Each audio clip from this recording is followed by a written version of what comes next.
What's up guys, কি অবস্থা সবার? সবাই নিশ্চয়ই অনেক বেশি ভালো আছো, সুস্থ আছো, সুন্দর আছো। আমিও ভালো আছি, সুস্থ আছি, সুন্দর আছি। তোমাদের প্রথমে যে ক্লিপটা দেখালাম, সেই ক্লিপটা দেখে হয়তো তোমরা অনেক বেশি কামনা বাসনা এবং লালসার মধ্যে পড়ে গিয়েছো। ফেসবুকে বলি, ইউটিউবে বলি, টিকটকে বলি, যেখানে খুশি সেখানে বলি, সেখানে কিন্তু এই ভিডিওটা ভাইরাল ভাইরাল ভাইরাল ভাইরাল।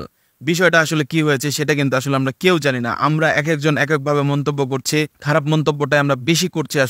আসলে ঘটনাটা কি হয়েছে, চলো এই ঘটনাটা আসলে খুঁজে বের করি। সো গাইস, তোমরা আসলে যে ভিডিওটা দেখেছো সেই ভিডিওটা কিন্তু আসলে এই ইউটিউব চ্যানেল থেকে পোস্ট করা হয়েছে।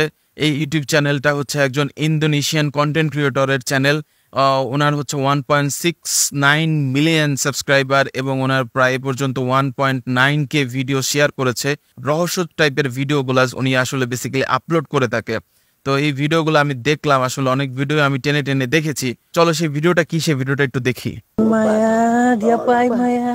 Tolong Pak Bang. Aduh. Tolong Pak. Bentar Maya, bentar. Nanti ditolong. Tolong. তো এটা আসলে হচ্ছে একটা শিক্ষণীয় ভিডিও। শিক্ষণীয় ভিডিওটার ভিতরে শুরুতে আমরা দেখতে পাই যে গাড়ির ভিতরে একটা মেয়ে এবং একটা ছেলে অবৈধ জিনা বা সম্পর্কে লিপ্ত হয়েছে। Tolong Pak, Maya Tapi ganti Bapak pun aku belum lagi dapat. Pak. Tolong Pak. Indonesian ভাষা তো আসলে বোঝাটা খুবই টাফ, কারণ আমি যেহেতু ইন্দোনেশিয়ান ভাষা জানি না। তো আমার কাছে মনে হচ্ছে এখানে উনি বলতে যাচ্ছে, এই ভদ্রমহিলা আসলে বলতে যাচ্ছে, বাবা আর করবো না জীবনে, এবারের মতো মাফ করে দাও, এরকম একটা কিছু বলতেছিল। তো যাই হোক, দেখি পরবর্তীতে কি হয়।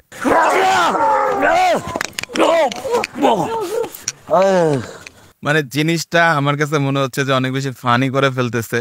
তো কাহিনী যেটা হয়েছে, পরবর্তীতে সেই যে আমি যে গাড়ির ফুটেজটা দেখাইলাম, এখান থেকে বের করে নিয়ে তাদের একটা রুমে নিয়ে আসা হয়। সো রুমে নিয়ে আসার পরে এখানে আবার তারা আরেকটা ভিডিও করে। বেসিক্যালি এইটা একটা শিক্ষণীয় ভিডিও। শিক্ষণীয় ভিডিওটা কি সেটা আমি তোমাদের পরে বলছি।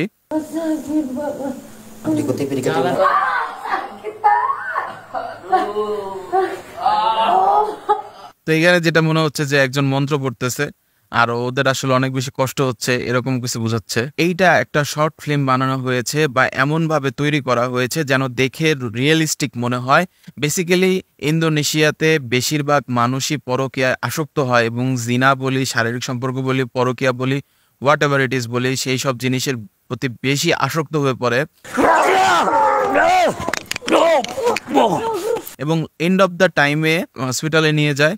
হসপিটালে নিয়ে যাওয়ার পর তারা মারা যায় এই ধরনের, এবং তাদের মাটি দেওয়া হয়। পরকীয়া বা জিনা যেটাই বলি না কেন, এটা থেকে বিরত থাকতে হবে।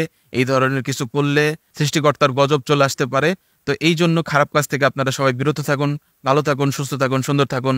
দেখা হবে নতুন কোনো ভিডিওতে। সে পর্যন্ত সবাইকে আল্লাহ হাফেজ। আসসালামু আলাইকুম ওয়া রাহমাতুল্লাহি ওয়া বারাকাতুহু।